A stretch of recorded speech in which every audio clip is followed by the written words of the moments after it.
Another extra bases with Bristol and Booth after a slight hiatus. Wasn't planned, Jeremy. It just kind of worked out that way, unfortunately.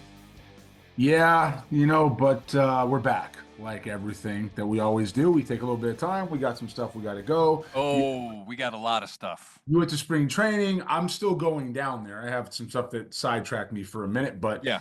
I'm headed back down there. All right. So the big story in Astroland is the debut of Jose Altuve in left field. Now, on Sports Extra the other night, you thought that it's going to take some time for Jose to adjust to his new position. I'm thoroughly convinced that the Astros have taken this almost as part of a process. First, it was, for lack of a better phrase, the buy-in.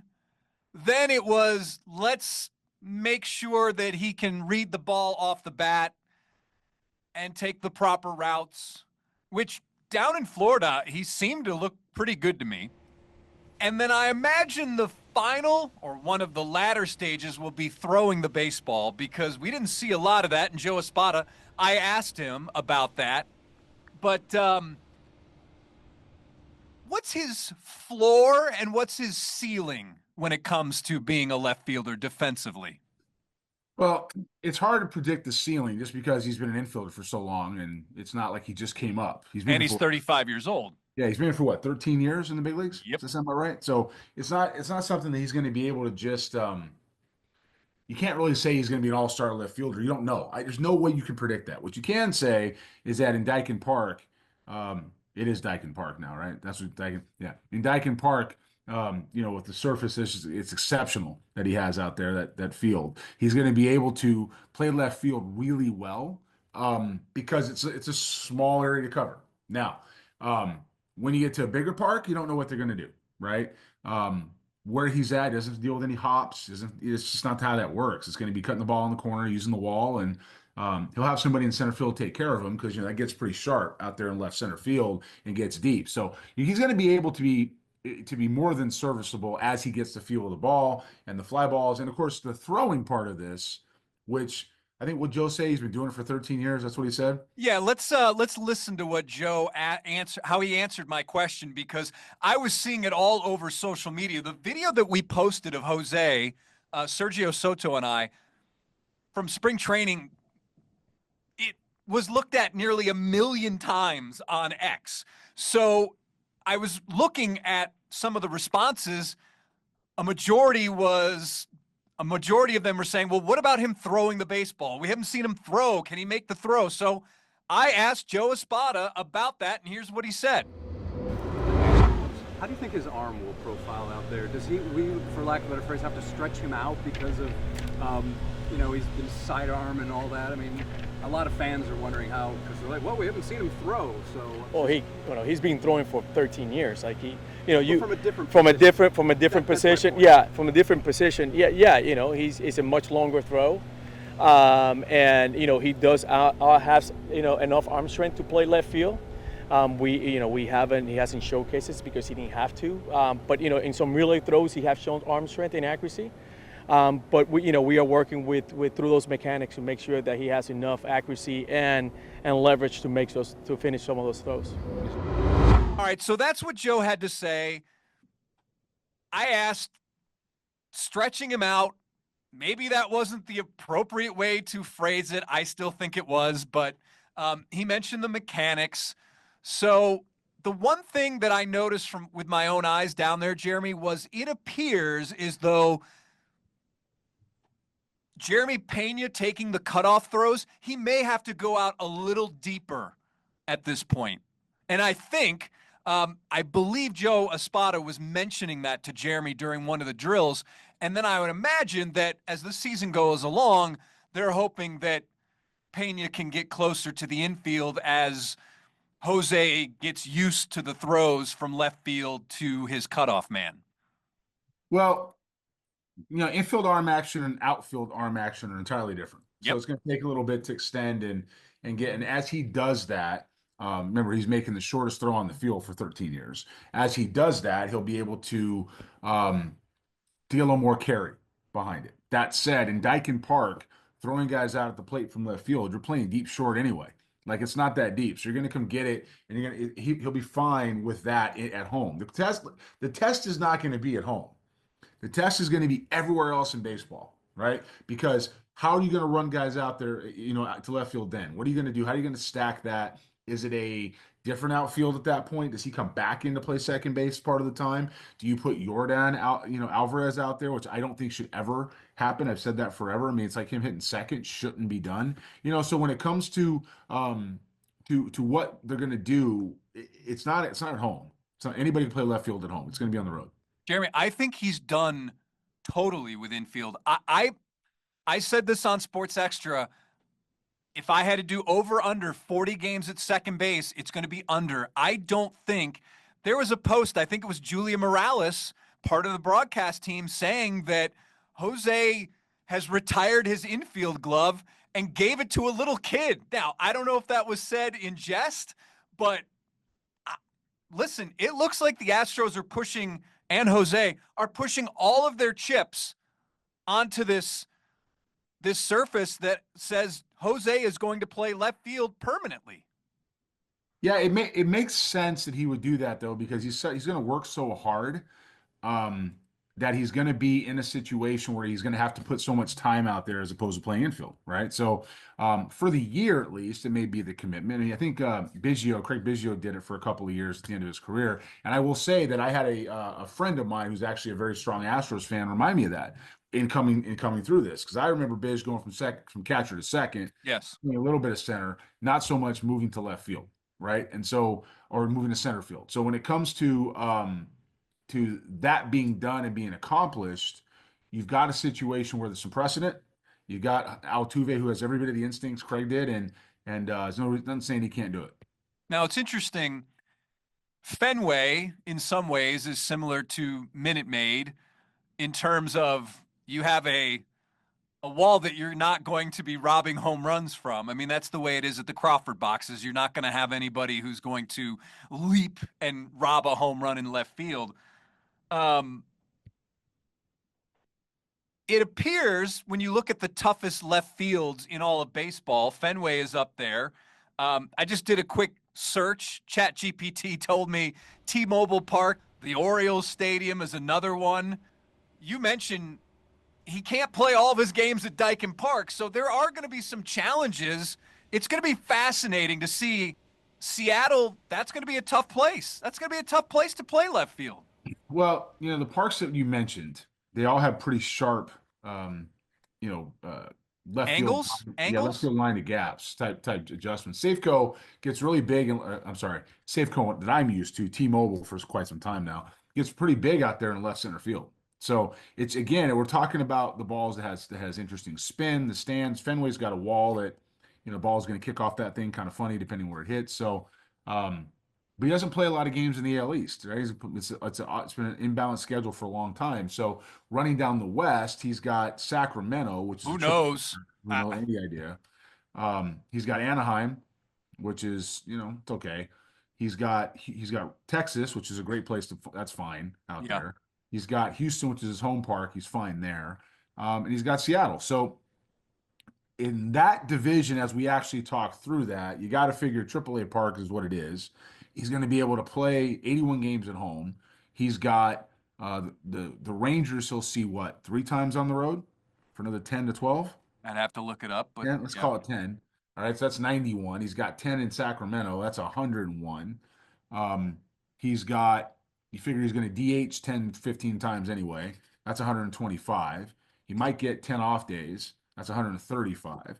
So you got about 25 games or so that he might play at second base, and you've got the 2 other ballparks that we talked about where Seattle maybe doesn't have to go out there. In Seattle, maybe plays 1 or 2, out there, or half the games 5. So yeah, I think you're probably right. I mean, under that scenario, if he gets 5 to 10 days off a year, if he gets 5 to 10 days as a DH, that's 20, takes you right down to 140, and you've already got 100 in the middle, 110 in the middle. He's going to play left field, so it leaves you maybe 30 games to figure out. That's about right. Here's the ones from ChatGPT. I misspoke. The other one was from Google. Toughest left fields to play. Some of the toughest parks for left fielders. Fenway, Oracle Park, San Francisco, PNC Park, Pittsburgh, Minute Maid in Houston. It says the Crawford boxes create a short porch but a high wall. Left fielders must handle quick, high arcing line drives and potential leaping catches. The unusual angles of the outfield walls also produce odd bounces.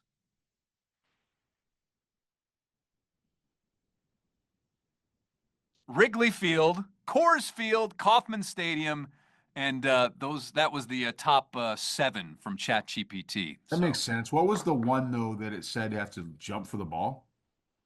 I think because of the yeah. All right. He as long as he reads spin and he's able to get 100 110 games in his division, he's going to be fine. He's going to DH other places. He's going to get some days off. You're going to get to 130, 140 games real fast and figure out 20. And if he has to go play second base, so be it. And if he plays left field, the rest of it, so be it too. Another interesting thing will be that first pop fly short left field where the left fielder comes in and the shortstop goes out. Yeah, the triangle. There's a bunch of triangles on the field. That's one of them. It's going to be playing second base isn't our priority at all anyway. Like he's never the guy that has priority. He's coming in over behind the first baseman. So, and even then the right fielder has priority, right? So there's only a couple of spots where he would actually take that ball, and I think he'll be fine deferring to the shortstop or deferring to the third baseman. Well, I in spring training there were a couple of balls, and granted they were just shagging, but Dave Clark and crew they were like, nope, nope, nope, forget it, and he would race in and catch it. So,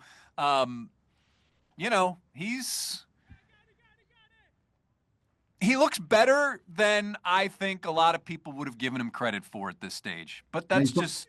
We probably worked on it. We talked about that when we first. Oh, he didn't. Not probably. He definitely has been working on it. We talked about it early in the offseason. We said that you called it.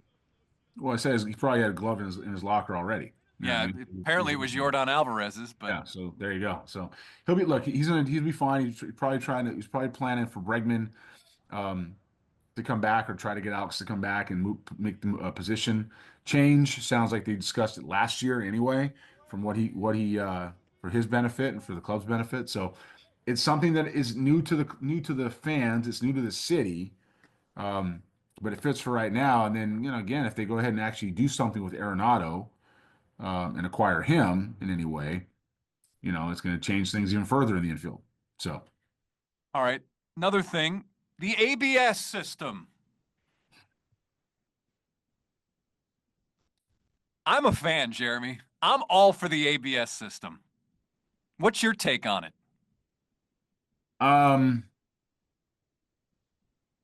This one I don't think I mind. It's a little odd, it's not real aesthetically pleasing. See, I think it's great because it's a situation where it's like you're watching the game, and granted, the experience I have with it is through AAA, the Sugarland Space Cowboys down the road. The whole stadium, man, is engaged when they put that thing up on the scoreboard and you're watching it. It's like playing a video game at home. And everybody loves it. Everybody's engaged, and I am all for it. I'm all for it. Bring it to the major leagues as soon as possible. Yeah, I'm not against it. I've never been a huge umpire fan, as a whole. I'm not against it. Does that go back to your catching days? Yeah, I had a couple of ejections. I know I had a couple of ejections as a pro that were really fun. Oh, really? Yeah, man, fun. I wish there was a video of those. Might be one running around somewhere, one of them. But anyway, it was really fun. And to me, the thing about umpires at times, not good ones, but umpires at times, they would try to make a point. They try to control the bats, control the game, and when you're playing at that level, any level where you're paid to do anything, it matters, a lot because those stats add up, and people aren't watching the game, and all they see at the end of the year is the numbers. And so I don't mind it from that reason. Do I think it's aesthetically pleasing? I don't. Do I think it slows the game down? Sure. But do I think it's necessary? Maybe. Yeah. So I don't have an issue with it being as part of the game, as long as it calls the game correctly. What I've seen, the returns I have seen, and I paid attention to it, is that it's going to eliminate a lot of stuff like one knee catching. because you don't need that anymore because the zone's going to be called for you. So you don't need to bring a ball back in the strike zone. You don't need to do this extra ground floor to top floor elevator stuff they do. You don't need to do any of that stuff. Throwing a penalty flag. No, you need to do that stuff. You need to just catch the ball because the system is going to tell you. And I saw in a 14-1 game, maybe Christian Moore with the Angels. You may have seen this clip. Ball is like this far off the plate. It's usually a strike. He went, nope. Umpire, and they said they reviewed it and it was a ball in spring training. Okay. And so for that, that's a pitch that as a catcher you would have stuck and you would have got because it's that far off the plate. And the ABS said, no, it's a ball anyway. Stealing strikes is not an issue. Well, yes, it is. It is because you can't challenge every single pitch. You have to pick your spots. So I disagree. I think that the one knee catching and framing and things like that are still going to be important. Yes, it's going to be mitigated a bit because of the challenge system, but you can't do it on every pitch. So you've got to pick your spots. And if you can steal a strike here or there, it's still going to happen. Now, is it a foolproof system? No, we've seen some examples. I can't remember the game, but there was a pitch that was basically high that it was wrong. Whatever the call was, it was wrong. So it's not going to be foolproof, but I do think that one knee catching and framing and things like that are still going to be important because you can't challenge every single pitch. The one knee catching has a place. Adam Wainwright posted a video the other day that it's always great when guys that have that type of success can say it, but he posted a video the other day about the moving target and what it means for a pitcher. And I retweeted it or reposted it and I said, excellently done. Well done. Right. I think it decreases the need for it. I think pitchers are going to be a little bit better with what they're doing. And I will tell you that in our events, the Future Star Series, the Future Star Series, People know. I have seen guys. I've seen guys go from 2-flat, 205, 2-1 with balls getting by them on one knee to 2 feet blocking balls and throwing guys out in 1-8 in games. And so I think before we did the one knee stance, we didn't need to steal pitches that way. You could get them any other way. You could get them differently. So do I think it's going to take it all the way away entirely? No. Do I think it's going to decrease it? Yeah, I do. Because even though you can't challenge every pitch, it's going to get to a place where it may replace the umpires entirely. We know why, not tomorrow, but it's going to, if that's going to work, Hawkeye's doing it. That's where it came from, right? It was Hawkeye.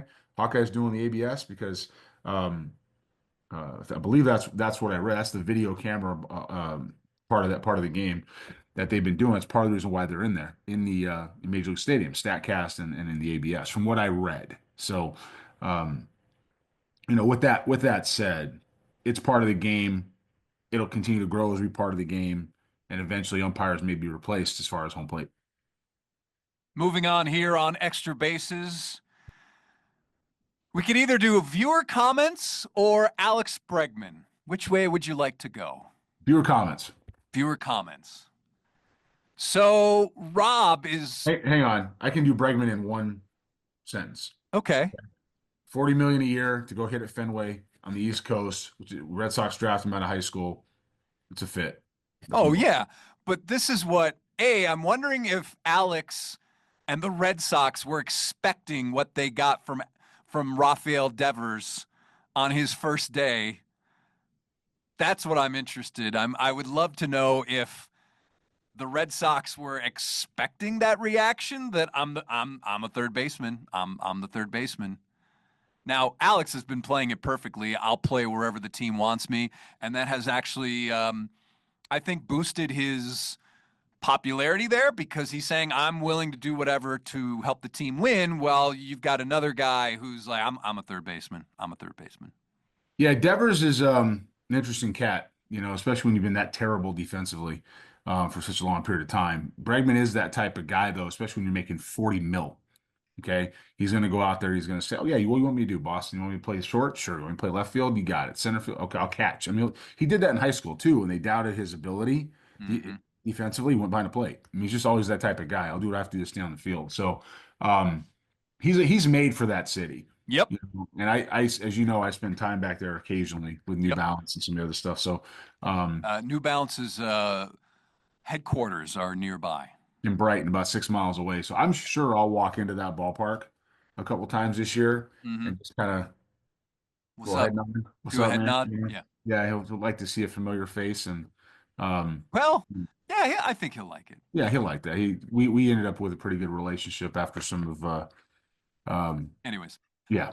So um, this was interesting. This is interesting. I saw this on Facebook, and originally I was like, I don't know if this is right, but it looks like it is.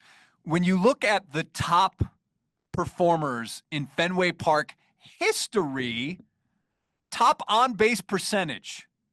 Who do you think has the number one on base percentage in the history of Fenway Park total? Ted Could Williams, be Red Sox or opponents. Ted Williams, Ted Williams. Have you seen this graphic? I have not. Ted Williams on base percentage, career at Fenway, 496. Alex Bregman, 490. Who has the best slugging percentage? Ted Williams. No, I don't think you get this one because I don't really think of him as a guy who's played a lot of games at Fenway Park. Okay, well let me think then. Big home run power. Basically, that's what he did. Home runs. I should probably give you the eras. 70s and 80s. Gorman Thomas, Good guess, but no. Dave Kingman. Oh my goodness, you got it. Dude. Yeah, he played. He was with Oakland. Yeah. Was he with Boston at all too? No. That's right. He did play for the Red He played for the Sox. Red Sox too. Yeah, Oakland. My bad. I forgot about that. I think of him as a Cub and a Met. Yeah, Mostly yeah. a Met. Mostly But Met. yeah. Now you got me going down this rabbit hole. He played for Boston. Dave? He came up with Boston, right? Or did he come up with the Mets? Huh? He came up with the Mets, right? No, he came up with the Cubs. The Cubs, and then traded to the Mets. Ended up in Boston and then Oakland last. Is that right? I'm sorry, he came up with the Giants. Giants. Okay. That's right. He came up with the Giants, then the Mets, Cubs, Mets, and according to this, he did not play for Boston. And the only place he would have done that was the A's. 'Cause Yeah, that's why did I American think that he team. was a Red Sox I player? could have one sworn he time? was a Red Sox too. Maybe it's the second time he was a Met. But I don't know. Yeah. Anyway, I thought. It was a Red Wow, Sox I'm too. glad we just let this roll. But anyway, No, that's good. That's what we do. We're not yeah, afraid. but Dave Kingman, career slugging 816 there. Number 2, Alex Bregman. How many games though did Kong play back there? Now you got okay. I've got it pulled up. Let me check. I mean, because you're talking about 5 National League teams in an era of non-interleague play. Correct. Giants, Mets, Cubs, back to the Mets, and But Oakland. this is. I think it's probably a certain number of at bats. Like I think Bregman's only played 21 games there or something to that effect. Yeah, but so. he's at least in the right league though. And that's just, Yeah. Anyway, go ahead. How many games did he play back there? 20. Okay, well then there you go. 20 and 20. 20 games, 13 homers, 21 runs driven in, 816 slugging percentage. And there you have it. And Right. then lastly, OPS. The highest OPS, and I don't know how many games, Alex Bregman, Really? 1240. Number 2 is Frank Robinson at 1188. I was going to say Ortiz. So, yeah, I think he's gonna do pretty well there. It's almost a no-brainer for Park Factor to sign him for Boston. I Yeah. wonder what the hang-up was with Breslow because he certainly looked he was fine on the days. He was fine. So, All right, anyway. so back to the viewer comment. And this kind of goes along with something that has been mentioned as of late as spring training games have picked up with the Astros, that the Astros are looking for better plate discipline, seeing more pitches. That's been something that they've mentioned a lot that they didn't do last season. Now, you and I have talked about this forever, and it has to do with lineup and hard hats and dump trucks. Right? That's how we're going to do it now. That's it. We're going to say lineup with hard hats and dump trucks. We'll see if I got one around here somewhere. I don't. That's okay.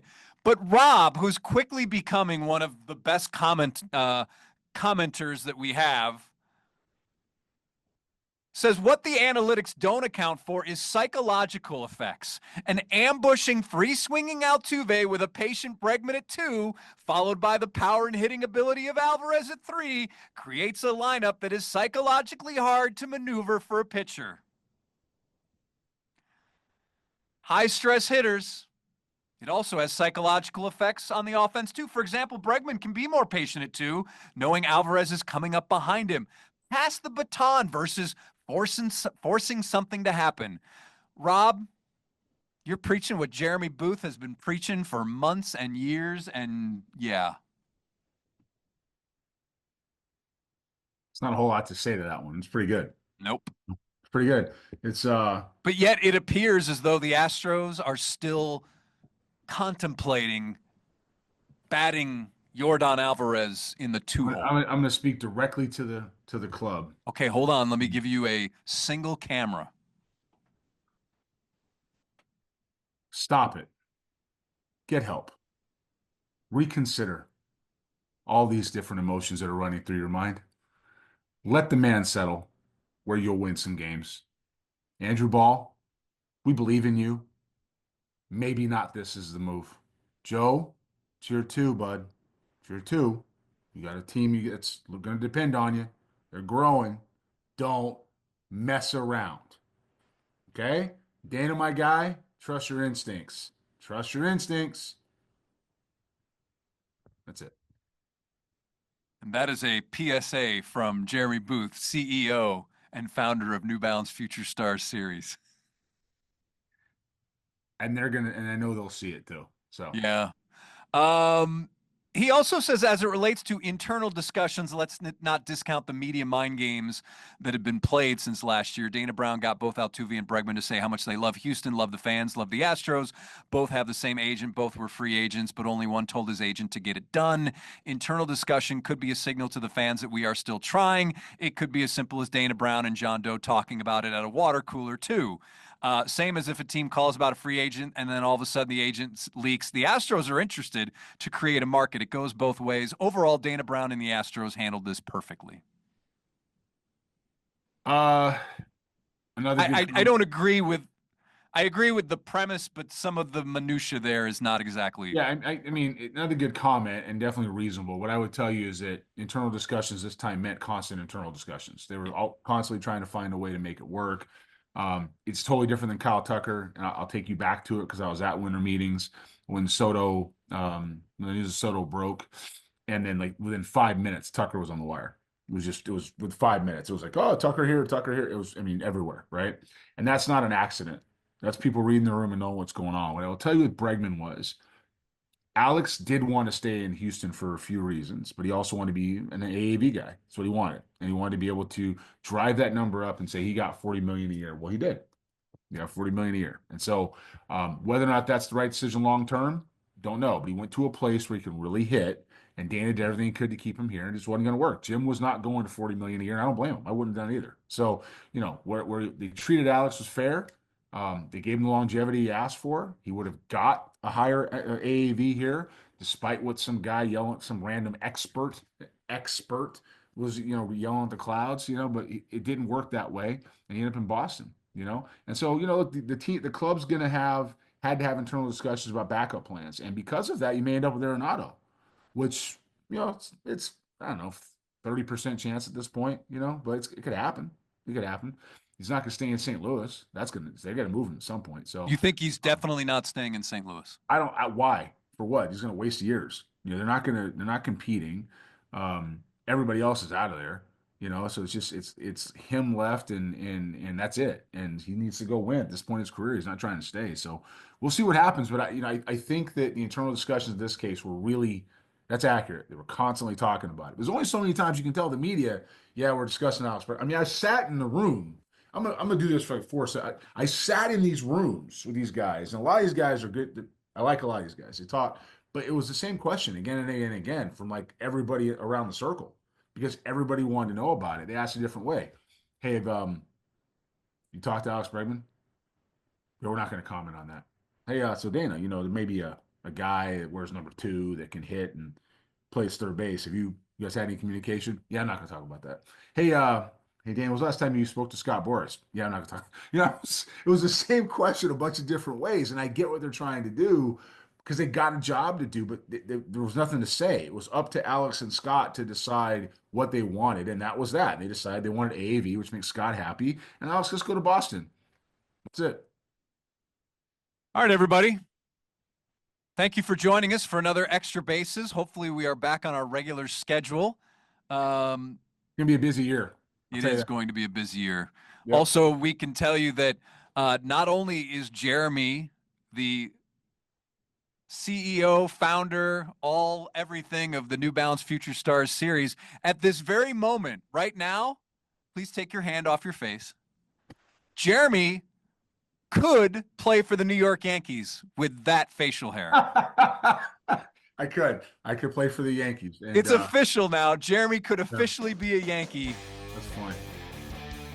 All right, everybody. Thanks for watching. Thanks for your comments. And as always, we'll see you back here next time on Extra Bases.